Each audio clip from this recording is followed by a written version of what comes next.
नमस्कार, आप देख रहे हैं स्टेट अपडेट। मैं हूं राजेंद्र कानूनगो। मेरे साथ वरिष्ठ पत्रकार और राजनीतिक विश्लेषक डॉक्टर शिशिर उपाध्याय उपस्थित हैं। साथियों, जैसा आप जानते हैं कि कांग्रेस ने घोषणा पत्र जारी कर दिया है, जिसे कि उसने वचन पत्र का नाम दिया है।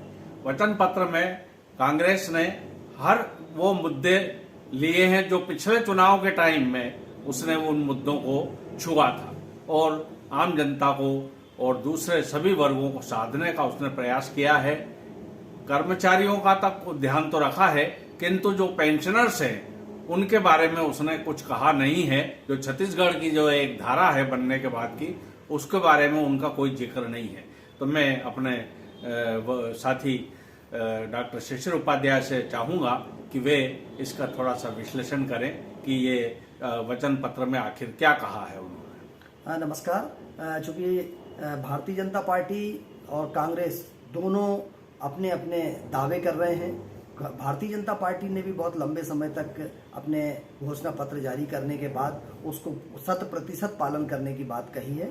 वहीं कांग्रेस ने 2018 में जो वचन पत्र जारी किया था उसमें कितनी मांगे पूरी हो पाई थी और कितनी नहीं, इस बार उन्होंने और सावधानी रखी है। पिछली बार जो चीजें छूट गई थी, इस बार उसको भी शामिल किया है। कर्मचारियों के मामले में एक बहुत बड़ा मुद्दा था कि ओल्ड पेंशन योजना लागू करने का, वो उन्होंने अपने वचन पत्र में शामिल किया है और इस बार ये नया है। और चूंकि एक 5 लाख परिवारों का मामला है और एक परिवार अगर 10 लोगों को प्रभावित करता है तो मुझे लगता है कि ये काफ़ी हद तक इसका असर हो सकता है, क्योंकि उन्होंने कहा है। इसके साथ जो पेंशनरों के लिए, दूसरे कर्मचारी संगठनों के लिए, दूसरे अन्य विभागों के लिए जिस तरीके से कमलनाथ जी ने उसमें सिलसिलेवार 101 पॉइंट रखे हैं उन्होंने और किसी वर्ग को नहीं छोड़ा है। सामाजिक क्षेत्र में दूसरे अन्य मतलब कर्मचारी से लेके, थाने से लेके पत्रकारों तक के लिए उन्होंने कि हम बहुत बड़े जिले लेवल पे पत्रकार भवन बनाएंगे, 25,000 रुपये पेंशन देंगे, प्लस 10 लाख रुपए तक का भी इंश्योरेंस करेंगे। ये बहुत सारी ऐसी बातें हैं जो आकर्षण का केंद्र हैं। लेकिन सभी राजनीतिक दलों के वचन पत्र, घोषणा पत्र आते जरूर हैं, लेकिन यह सिर्फ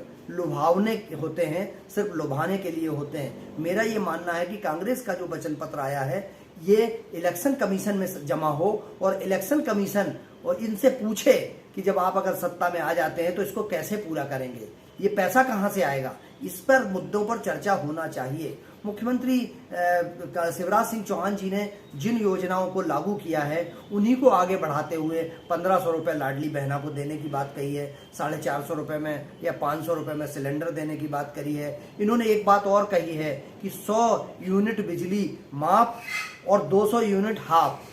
तो ये बिजली अगर माफ करेंगे, फ्री करेंगे, तो इसका बोझ किसके ऊपर जाएगा, ये कहां से इसको वसूलेंगे, किस तरीके से इसको आगे लाएंगे। मुझे लगता है कि बहुत सारे मुद्दे ऐसे हैं जो निःशुल्क की रेवड़ी बांटने वाली जो बात की है, ये जनता को वोटों के लिए आप जरूर लुभा सकते हैं, लेकिन ओवरऑल बोझ जनता पर ही पड़ना है। क्योंकि ये अपने घर से अब तक मुख्यमंत्री शिवराज सिंह चौहान जी ने अपनी जमीन बेच के नहीं दिया है लाडली बहनों को, या ये जो दूसरी योजनाएं घोषित की हैं, किसानों को जो 6,000 रुपए दे रहे हैं, न कमलनाथ जी अपने घर की कोई फैक्ट्री बेच के, जमीन बेच के देंगे। ये आप और हम के टैक्स का पैसा ही देने की बात कर रहे हैं कि हम उनको देंगे। लेकिन इस तरह की योजनाएं नाकारा बनाती हैं, घर बैठाल देती हैं लोगों को, उन्हें कोई जरूरत नहीं पड़ती किसी चीज की मेहनत करने की, कमाने की, क्योंकि घर बैठे जो 1250 रुपए अभी शिवराज सिंह चौहान जी दे रहे हैं महिलाओं को, इसकी जगह स्व सहायता समूह बना के उनसे काम लिए जाएं, उन पर वो किया जाए। मुझे ऐसा लगता है कि इससे आप सहमत होंगे सर।